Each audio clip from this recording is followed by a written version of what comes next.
friends, how are you? It's been a long time since I have made a video, so now I'm back and let me tell you what's been going on in my life.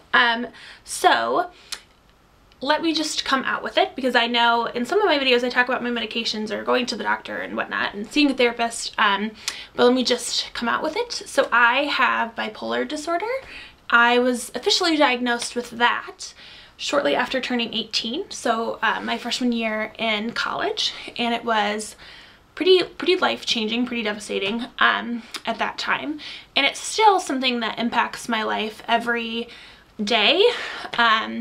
It's a conscious choice to take my medications, to see my doctors, to do what they say, to sort of be in tune with myself and my moods and whatnot. So let me talk a little bit just about bipolar in general and kind of my experience. That way you can know, because I know that there's these huge stigmas surrounding people who have a mental illness, and they hear people being bipolar, and that's kind of scary, or there's a lot of misconceptions and things, but let me just tell you a little bit about my experience. And so hopefully that kind of, because I think it's a lot easier to kind of understand, or at least have some type of acceptance or knowledge about an illness or something that you think is scary or has a stigma, if you can associate a person with it. So here we go. So bipolar disorder used to be called manic depression because it is, and there are several things that you kind of have to meet these criteria, and I met them apparently. Despite how hard I try to not have bipolar, I am assured by my doctor that yes, I in fact do, and that's fine. So it's kind of characterized by, you have these periods, or your mood fluctuates between periods of serious depression and then mania, which is kind of the flip side, where you have too much energy and too much, you know, you can't slow your mind down. So I go through serious bouts of depression, which I went through a pretty serious one this summer, sort of in August, July and August and into September, following the car accident, which was horrible.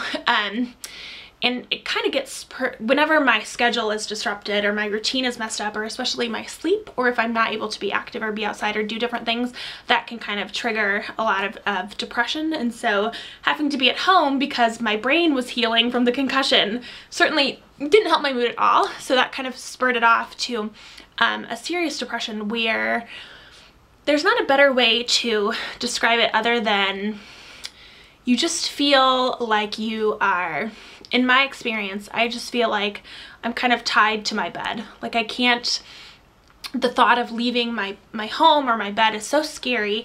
So there's a lot of anxiety tied into it, to where you really just want to do nothing. And then because I'm aware of that, and I know that I feel like I'm letting people down by not being able to go to work or not being able to see my friends, it sort of compounds together to where then I feel badly about the fact that I am dealing with depression, and so it kind of makes it worse in a way, to where I'm depressed about the fact that I'm depressed.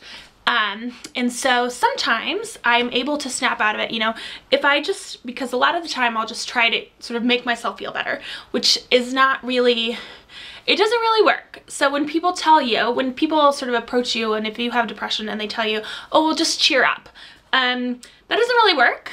It's sort of like if you were to tell somebody with a broken arm, oh, well, just your arm should just stop thinking about how much your arm hurts.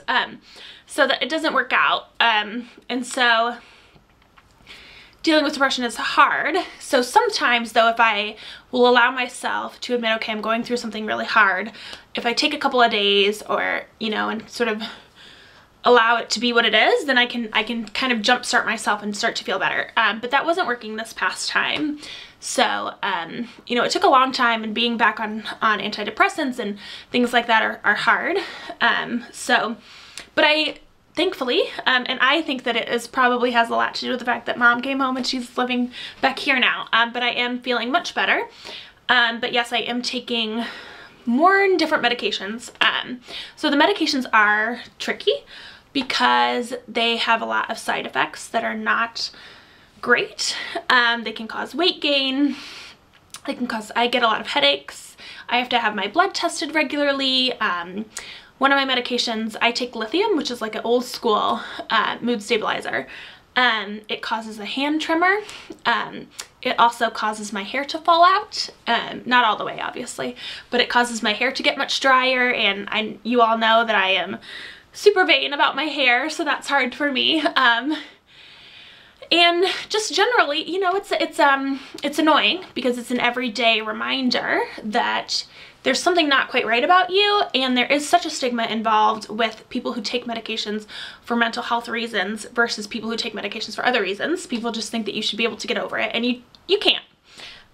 So I do have a problem taking my medications because I used to think that if I could just feel good enough to not need my medications, that would mean that I was healed, which is false, because I was probably feeling better because I was taking the medications, not because I had magically gotten healed. So I will never really get healed from having bipolar. I will have it forever. But I think that to the best of my ability, I am managing it. I mean, at this point, I have lived just as long of my life having bipolar and knowing I have bipolar as I have without. And so while I have not always managed it as well as I think I'm managing it now, I am, you know, I forgot my train of thought. I don't know. So it's hard, but I think that I decided to stop fighting this and sort of work with my doctors and with my therapist and sort of be a little bit more, have some type of control over it. So that's nice. So yeah, so depression is hard, obviously, and it's frustrating because some people get situational depression. You know, something happens in their life and it's sad, and it can cause depression. But I get depressed for no reason other than the chemicals and wiring of my brain just don't work the way that they're supposed to, and so that is frustrating. And it's something I like to think of myself as somebody who is intelligent, and so I really value my mind, and when I am not in control of my mind, it makes me angry. And so that's hard, especially because most of the time I'm aware that I'm not myself anymore. You know, I know when I'm feeling depressed, or I know when I'm getting manic, and so that's really hard. So in my experience, I think I have experienced true mania where you are just no longer in touch with reality. But most of the time, my bipolar looks more like hypomania, which is a little bit less than full on, you know, you're no longer in touch with reality. So hypomania for me is extreme agitation. And you just sort of, you're irritable and you want to be left alone because it's almost like you have too much energy. You're a little bit too wound up, and you can't kind of keep it inside, and so that makes you a little bit angry.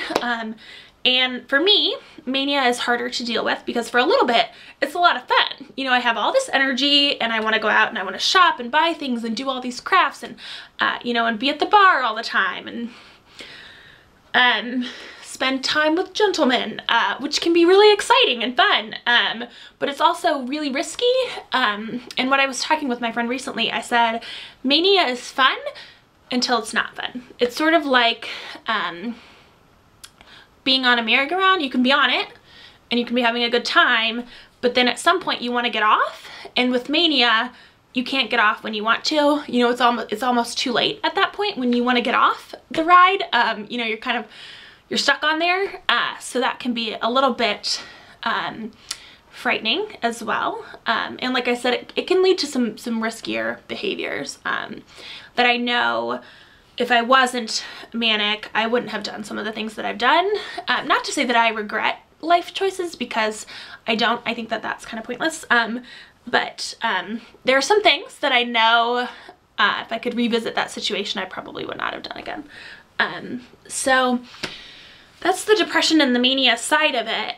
I guess for me, yeah, it's an everyday choice to manage my illness. You know, it's not something that I can ever not have or not think about or not really be an active part of who I am and making myself feel good.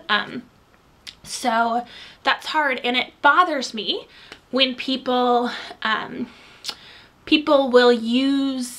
they'll say someone's bipolar as an insult, which is, I mean, that's just silly. But I think it's a lack of understanding, and also, you know, with the stigmas of people with mental illness, you know, there's nothing anybody can do. I mean, nobody wants to be able to control their mind more than I do when in those moments when I know that I'm not in control of it. You know, like when I'm lying here for days because I can't get out of bed, like I'm the #1 person who would love to get out and be doing things or stuff like that. So I think it's, I don't know. But yes, so I'm not ashamed to say that I have bipolar. I do, and I work really hard at making it a part of my life. It doesn't consume my life. It's not my whole identity. People say, oh, I'm bipolar. No, I have bipolar. It's just one part of me. And at times it's a bigger part than other times. But also in my mind, having bipolar is this huge thing, and it's like really, really awful. But really it's not really. It doesn't take over my whole life all of the time. You know, I got this text that said something about today is a really hard day. You know, when you're having a really hard day, just look at your record and you've made it through 100% of your really hard days. So I try to think of that, or something like that. I'm sure it was much more eloquent, but something like that. So when I think that I cannot go on, I just remember all the other times that I've thought that, and I did. So I will have bipolar forever. It's not going to be something that causes my demise. You know, it's just going to be a part of me that makes me, if anything, it makes me kind of more awesome. So, I mean, historically, they think that a lot of super, super creative people had bipolar. And I think that it makes me really compassionate, because I can understand how people are feeling if they're dealing with depression or whatnot. So I don't, well, I wouldn't wish it on anybody. I don't necessarily know if I would wish it away from myself. Because I think that maybe it has had a huge impact on me, and it's made me who I am. I don't know if it's made me better, but I think that some of the experience that I've had and the feelings that I've had as it relates to it, I think that has made me better. So there we have it. That's why sometimes I'm not myself. I'm, you know, I guess, I don't like to say it that way, but I guess sometimes I'm sick. But then I get better. So there we go. That's part of my story. I could tell you kind of more, but maybe for another day. But yes, so I have bipolar, and it is what it is. So, if you have questions about it, please let me know, or, you know, want to know more about what medications I take, why I take them, my kind of more in depth into my journey, because it has been, interesting to say the least. But yes, so that's the story. I don't know, but yeah, so hopefully if you watch this, maybe you can have a better understanding, or at least know that it's okay to talk about it or think about it. And you know, I think I made a Facebook post, and I will, and it was saying, because there's a lot of talk, and politicians like to be jerks and talk about how we need to regulate people on psychiatric medications. And so there was this movement of Medicated and Strong. And so I said that I am, you know, well, I don't like having bipolar, and it's not an easy choice to take those medications every day, that the stigma in the community around people with mental illness and those who are taking these medications, until that can be removed or eliminated, nobody's gonna get better. We're not gonna move forward. So I am not ashamed, and I don't know if proud is the word, but I am medicated and strong, and that's that. So have a good day. Bye.